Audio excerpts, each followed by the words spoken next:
nafasi kuja kuabudu na washirika hapa. Umetutia nguvu sana kwa mahubiri ya leo na tumefaidika sana. Tumetoka hapa tukiwa na nguvu. Watu wetu wa Ishara tunawapenda sana, na sisi tumekuwa hapa kama wiki moja kusaidiana na watu ya Mbeere North, wakitafuta kiongozi ambaye atawatumikia, awafanyie kazi, awatetee na asimame na hawa. Na sisi tunafanya hivyo kwa sababu tuko na experience ya viongozi tofauti katika mlima huu wetu. Kuna wale viongozi ambaye wanafuata William Ruto, wanasema yesa kwa kila kitu. Wakiambiwa vijana wapigwe risasi kwa mguu, wanasema yes. Wakiambiwa wapitishe finance bill, wanasema yes. Wakiambiwa SHA inafanya kazi na wanajua haifanyi, wanasema yes. Hawa ndio viongozi sisi tuko na shida na hawa. Na pahali tumefika, hakuna kiongozi wowote anatembea na Ruto atakuwa pande ya wananchi. Na hiyo ndio ukweli. Hapa Embu, Gavana Karinda alinunuliwa.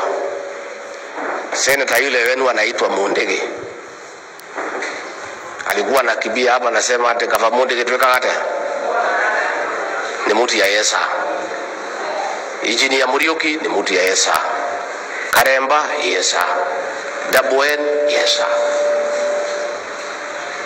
Mukifanya makosa watu ya Mbeere North,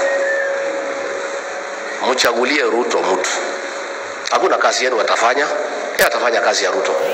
Na jana wamekuwa pale na walimu, Muriuki Jagagu akasema huyu Muthende ni project ya Ruto.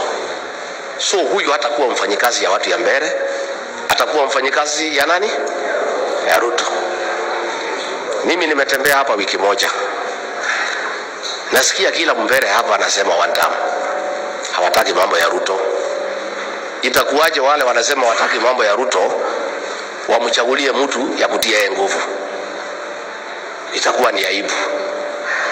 Mimi niambie watu ya Mbeere, hii Mbeere imejulikana the whole country and internationally.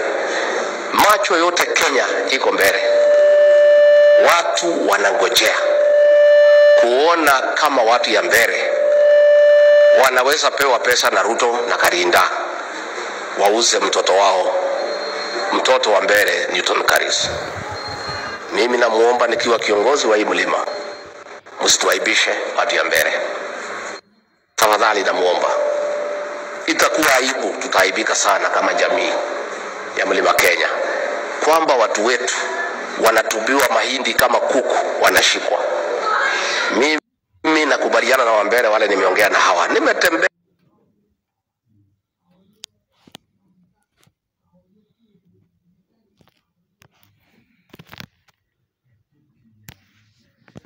wanasema wanakula pesa ya Ruto kwa Karisi. Siko namna hiyo. Mimi nataka tufanye hivyo. One, mutalete kwa Wambeere. This community that is a minority county, the time you to be respected.